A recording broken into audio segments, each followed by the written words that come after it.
away. Alone all by myself, I'm not just gonna stand here and wait.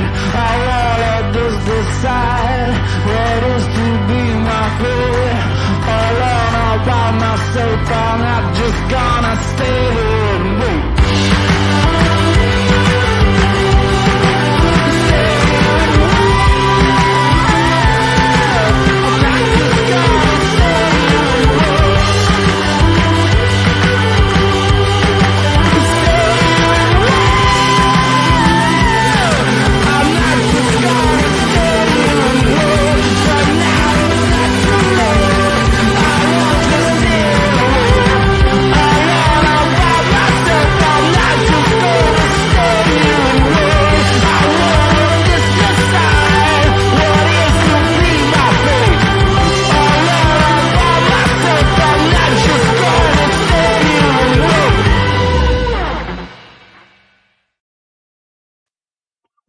Good morning, everybody, and welcome to the June 10th, 2024 Really Cool Newscast.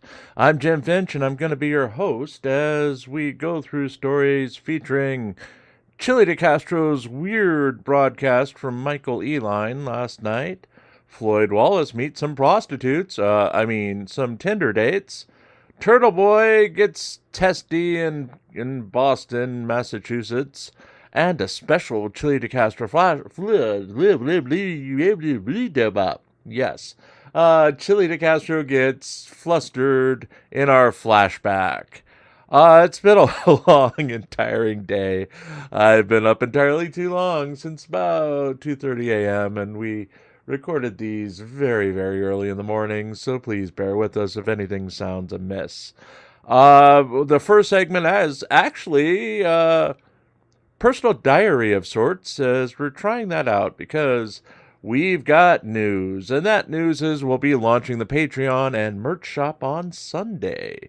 Details to come. The Patreon will probably be the exclusive home to all the little short movies and weird things we do on the channel at first, and we'll probably go right into the 8 Minutes with Jim vlog, which is a daily look into my life.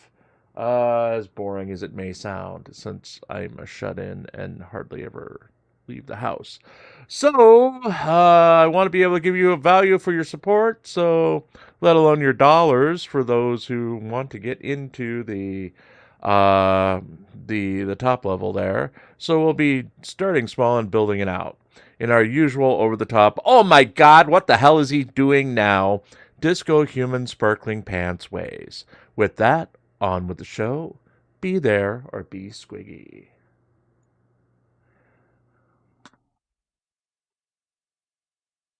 Site changes, updates, and more. Oh boy. It's been a little under a month since the break was made from the old place, and I launched into a YouTube nightly newscast covering all the First Amendment auditing news that I'd normally report on strictly in the written form. In that time, I've had to adjust a lot about my life because of the fact that I was now taking on about 2 more hours a day to produce and record audio content to supplement my efforts on our long-form written website. I'm honestly trying to improve every day, and it's been a month of ups and downs.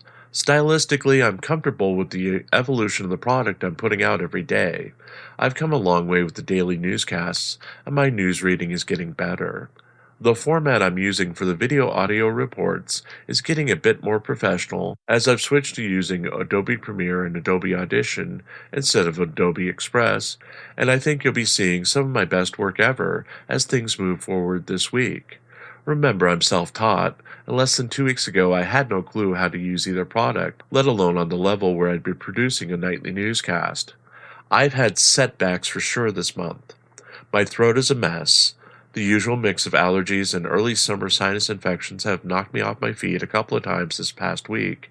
And as I write this, it's 4:52 a.m., and I don't know when I'll sleep again, as I need to get the recordings done and the paper out before the start of the Karen Reed murder trial at 8:25 a.m. this morning. Doing coverage of the murder trial has been fun with my co-host Hank and Phil. I'm constantly amazed that they decided to come over with me and have been such a huge part of our daily programming. I honestly don't know what I'd do without them, and I owe them both so much as we look towards the future of the channel and as the Karen Reed murder trial wraps up. That said, I'm striving to grow our audience as well. I know it's only been a month, but we're surviving on donations from some really big donors at the moment. One thing I'm changing is adding stream elements donations to every live event as we're not yet monetized. YouTube shorts are also coming, if I can find a way or hours in the day in order to do them in a compelling fashion. I understand that we're a niche market, but every day I'm exploring new opportunities for promotion to get word out there that we're growing and expanding. Our weekend review show is more than likely going to be pre-recorded from now on, and the time will be changing from 7 p.m. Eastern, 6 p.m. where it counts, 5 p.m. Mountain, and 4 p.m. Pacific each Sunday night. I'm trying hard to keep up with the featured videos and live event daily updates. I've just been running so hard lately that I don't know if I can keep up with them on a daily basis. I apologize for that, but we'll be making an effort to keep them alive as we go forward. With that, please share our links. Please donate if you can. Please keep me from forgetting to unmute my microphone on daily broadcasts. And please know that this paper and channel is nothing without you. All of your help is appreciated, and as always, thank you for your time, your efforts, and your patience. It's been a long month, it'll be a longer summer, and we'll strive to find our niche in this mad world that is 1A reporting.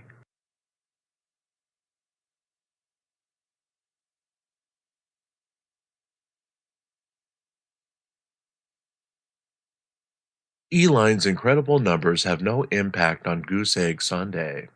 YouTuber Michael Eline put up spectacular yet controversial viewing numbers on his latest broadcast as Jose Chili De Castro's replacement host on De Castro's YouTube channel, but his efforts resulted in no donations at all for De Castro's ongoing GoFundMe campaigns. Eline ended Sunday night's broadcast with an above-average 5,000 YouTube views.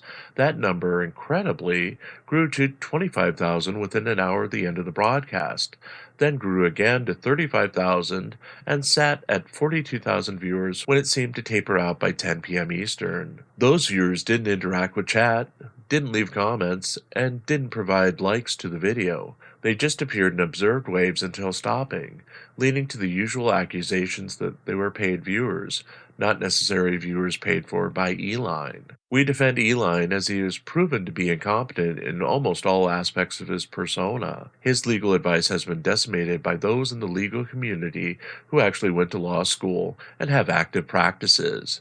His hosting on his own channel rarely pulls in more than 100 viewers, notably more than our own incompetent efforts, but nowhere near the viewership numbers that he's gotten in the past couple of appearances on De Castro's channel.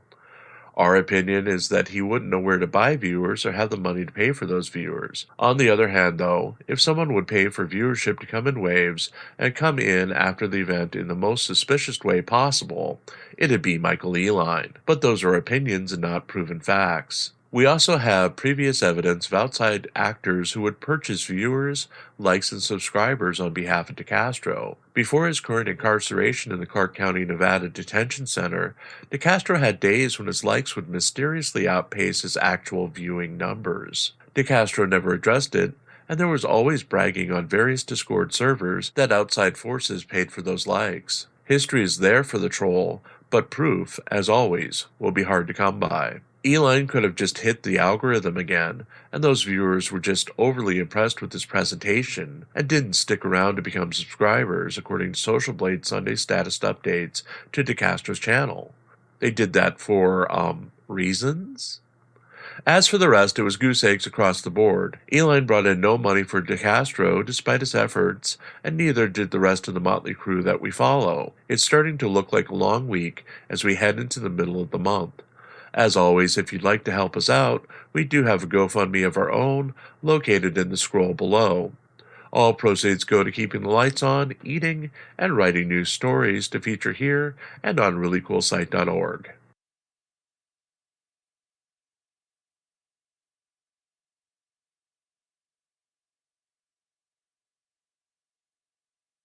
More drama in Canton. Turtle Boy attacks. Apparently jealous of Tom's CPU sucking the life out of the pro-Karen Reed forces near Canton, Massachusetts, Aidan Turtleboy Kearney launched attacks on Kate Peter and others again on Sunday. Kearney's outbursts came as fellow Karen Reed defender Tom CPU took center stage over the weekend with a series of threatening comments about witness Caitlin Albert and her possible unborn children. Tom CPU's threats, followed by his inept attempt to clean up his comments without an apology, came as the Karen Reed defender proclaimed himself a protector of Karen Reed, who was worried that his disability benefits would somehow be turned off by Caitlin Albert. Providing no evidence that his benefits were at risk, or that Caitlin Albert had the power to do anything to impact them, Tom CPU seemed astonished at the outrage over his threats to an unconceived child or a witness in the case. He claimed that his investigations will prove that Albert deserves his scorn, and he offered no apologies for his statements. Perhaps jealous of Tom CPU's rising star in the pro-Karen Reed movement, Kearney lashed out in a mix of old and new targets over the weekend, including Kate Peter, who he's been involved with in a long-standing online feud. Kearney, strangely, had previously told the court that he lived in fear of Peter's actions to the point he needed a protection order issued against her. He was also behind witness intimidation charges, as an ex-girlfriend was so intimidated by Peter's presence online and in person that Peter is now facing felony witness intimidation charges. The attacks came as simple retweeting of others mentioning Peter's old tweets. They included tweets where Peter defended herself from charges of child neglect and other accusations by Turtle Boy supporters. The YouTuber was apparently triggered by a post from an apparent Facebook group that he stopped at a specific pizza shop every morning in Holden, Massachusetts for coffee. Posts from the group called for the harassment and mocking of Kearney, to which Kearney replied by doxing the Instagram account of one of the group members. Kearney tweeted specifically about group member Kimberly Whaley Davis, exposing her Instagram account and claiming the woman wanted to come to his house to hit him in the face with a plunger. Kearney is expected to be seen in the press pool area of the Karen Reed murder trial on Monday.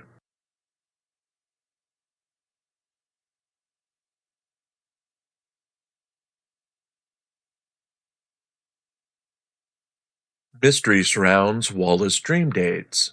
Floyd Wallace went live Sunday afternoon from a hotel room in Omaha, Nebraska, with two women that he claimed to have met on Tinder in order to show how he interacted with women from the United States.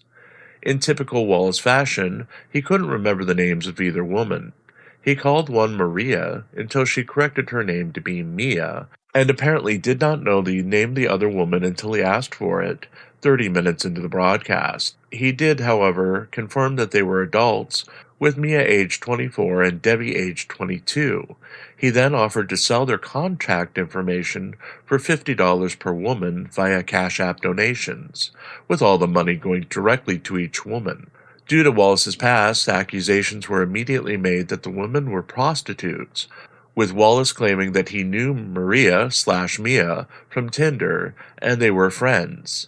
He couldn't explain why there was another African-American man in the room who refused to be on camera and seemed to be escorting the girls. The 2-hour video session turned into a discussion with a fan who is also part of the Mr. Passport Bro lifestyle, who paid $40 to join Wallace's panel for the hour.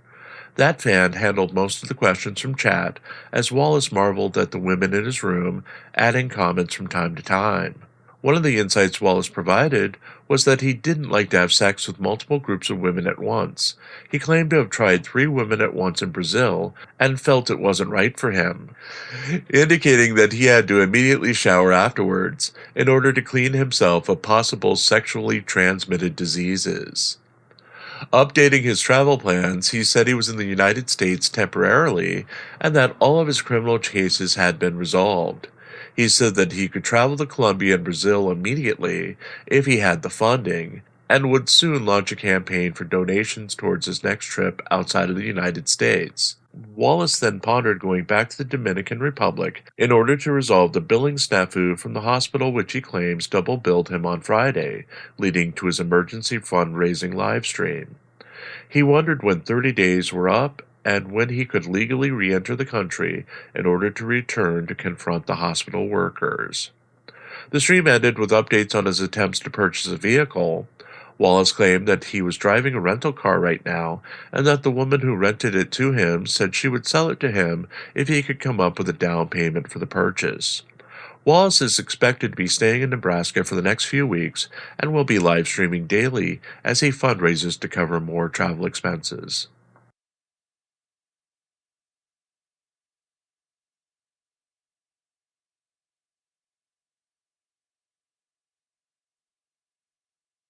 Flashback, June 10th, 2023. De Castro files emergency motion. Jose Chile de Castro filed an emergency motion with the judge in his Nevada-based civil case on Thursday for a preliminary injunction to stay his arraignment for his March arrest in Las Vegas, set for next week.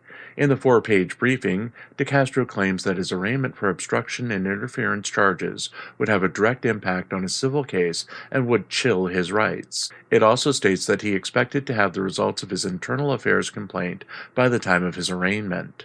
An accompanying memo indicates that De Castro has contacted Craig R. Anderson, who is part of the firm representing the defendants in the lawsuit, who stated that they would be filing a stay to delay the civil case until De Castro's criminal charges were stayed. De Castro placed a direct call to the offices of Judge Andrew P. Gordon, the judge assigned to both De Castro and Floyd Wallace's separate federal civil rights lawsuits, during his first livestream on Friday. The YouTuber left a voicemail urging the judge to get back to him immediately on this motion. The self-proclaimed civil rights activist then went live with a second livestream from Las Vegas as he checked in on his internal affairs complaint. De Castro filed the complaint last month, accompanied by Wallace, to complain about the torture during his March arrest by Las Vegas Metro police officers involved in the arrest. After wandering around the lobby of the building and a jarring interaction with a woman working reception, the volunteer receptionists left their posts and four police officers approached De Castro. One of the officers stated that De Castro's internal affairs complaint was now closed and wished De Castro to have a nice day.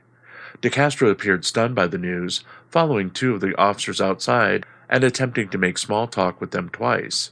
He also theorized that a tip was made to police about his brief interaction with teenagers involved in a Kids Explorer program where he made negative statements about police was the reason the internal affairs officers were prepared for his arrival. The YouTuber was also puzzled by the fact that his YouTube channel listed over 3,000 viewers at the time of his interaction with Internal Affairs. De Castro was visibly shaken by the number and called for his chat to essentially put a 1 in the chat, or OTVO, to prove that they were real. De Castro's planned late-night fundraiser for Eric Trujillo was apparently canceled after De Castro's interaction with Internal Affairs. The YouTuber stated that if his fundraising efforts on behalf of his disabled fan were unsuccessful, he will personally pay for the fan's wheelchair and eye monitoring software. As part of the announcement, De Castro claimed that he has raised the price of his print-on-demand trifolds from $6 to $8 to help fund those efforts. Trujillo's GoFundMe campaign has raised $2,807 out of a stated goal of $7,250 as of press time.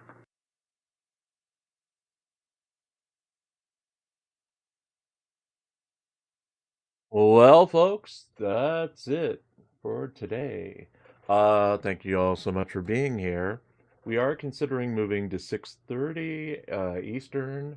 I know that's too much like the old place, the old starting time, but we might resort to it just in case we get too busy. I may put up a poll on that on our YouTube page. Please remember, no Karen Reed murder trial coverage tomorrow. The court is off, but we'll be right back with you on this broadcast tomorrow at the same time, 6 p.m. Eastern, 5 p.m. where it counts, 4 p.m. Mountain, and 3 p.m. on the West Coast. Tomorrow night we also have the twice in a lifetime Thursday All-Star panel on a Tuesday. That's right, folks, we'll be having fun in the sun with a panel you can't handle, or something. God, I need sleep. Karen Reed will return on Wednesday for 3 full days in a row, so expect more fun right here on Really Cool News. Again, the big announcement of a merch shop and Patreon page going up on Sunday should go in your brain right now as we're finally moving forward with a lot of things. With that, I'm off for some sleep, and please stick around for the ultra strange, ultra weird, ultra shuggy-ish post-credit scene. That's it, folks. Talk to you tomorrow. If I can find the right thing to play. And hey, I didn't mute myself this time, so that's always a bonus.